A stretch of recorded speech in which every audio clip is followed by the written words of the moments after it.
রংপুর জেলা স্কুলের সাবেক শিক্ষক গণপতি চক্রবর্তী ও তার পরিবারের সবাইকে হত্যার ঘটনায় সুষ্ঠু তদন্ত ও বিচার নিশ্চিতের দাবি আত্মীয় স্বজন ও রংপুরবাসীর। আর এ নিয়ে আরও জানাতে রংপুর থেকে সরাসরি যুক্ত হচ্ছেন সহকর্মী আমিরুল বাপ্পি। বাপ্পি, জানাবেন এই ঘটনা নিয়ে পুলিশ নতুন কোনো তথ্য দিয়েছে কিনা, কি বলছেন স্বজন ও স্থানীয়রা?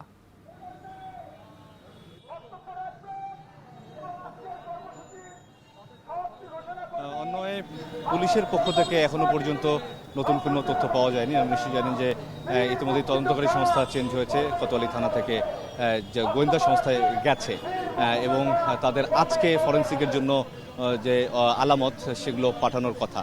তো এলাকাবাসী এবং পুরো রংপুরবাসী উত্তাল হয়ে আছে পুলিশের এই কার্যক্রম নিয়ে।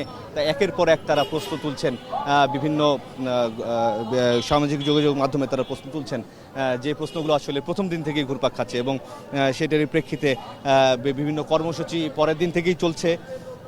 আজকে যেমন সকাল 11টায় সুজন অর্থাৎ সুশাসনের জন্য নাগরিক যে সংগঠনটি আছে তারা মানববন্ধন করেছে। এই মুহূর্তে বাংলাদেশ কমিউনিস্ট পার্টি রংপুর জেলা কমিটি তারা মানববন্ধন করছে এবং সবারই একটাই কথা, এই যে প্রশ্নগুলো মানুষের মনে ঘুরপাক খাচ্ছে সেগুলো এমনি এমনি খাচ্ছে না।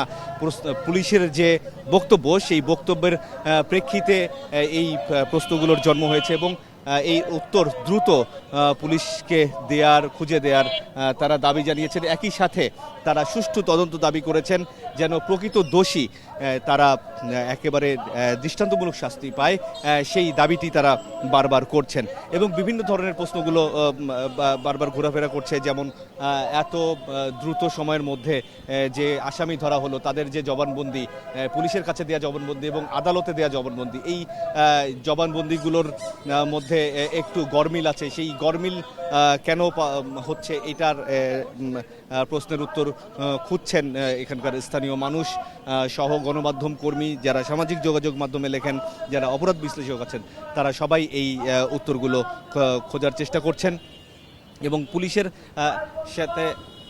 পুলিশের সাথে যে তথ্যের যে গরমিল, এই তথ্যের গরমিল যেন না হয়, বারবার তারা বলছেন যে পুলিশের কাছে আসলে নিরাপত্তা চাই। সেই নিরাপত্তা যদি পুলিশ নিশ্চিত করতে না পারে তাহলে আরও সামনের দিনগুলোতে ভয়াবহ অবস্থা আসতে যাচ্ছে, এরকমটি তারা দাবি করছেন। তো এই ছিল আমার কাছে রংপুর থেকে সবশেষ অবস্থা।